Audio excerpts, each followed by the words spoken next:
قد افلح من تزکا، جس نے اپنا تزکیہ کیا، یعنی اپنے دل و دماغ کو جو بھی نیگیٹو خیالات اور نظریات اور جو نیگیٹو ٹینڈنسیز ہیں ان سے پاک کر لیا تو وہ کامیاب ہو گیا۔ مزید اس نے کیا کیا؟ وَذَكَرَ اسْمَ رَبِّهِ، اور اس نے اپنے رب کے نام کو یاد کیا۔ اس کے مراد باقاعدہ تسبیح ہوتی ہے، اللہ اللہ کرنا، سبحان اللہ کہنا، الحمدللہ کہنا، اللہ اکبر کہنا، سبحان اللہ و بحمدہ کہنا وغیرہ وغیرہ۔ یہ جب کیا ہے؟ یہ اللہ کے نام کو یاد کرنا ہے۔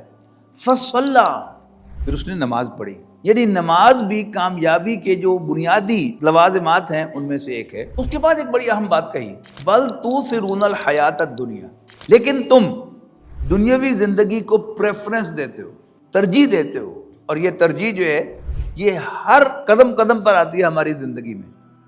دو راستے ہوتے ہیں، آپ آپٹ کرتے ہیں کہ یہ راستہ اختیار کرنا ہے یا یہ کرنا ہے۔ تو بل تؤثرون الحیات الدنیا، تم دنیاوی زندگی کو ترجیح دیتے ہو، جبکہ والآخرۃ خیر وابقیٰ، آخرت دنیا سے بہتر بھی ہے اور ابقیٰ باقی رہنے والے بھی، لانگ لاسٹنگ بھی۔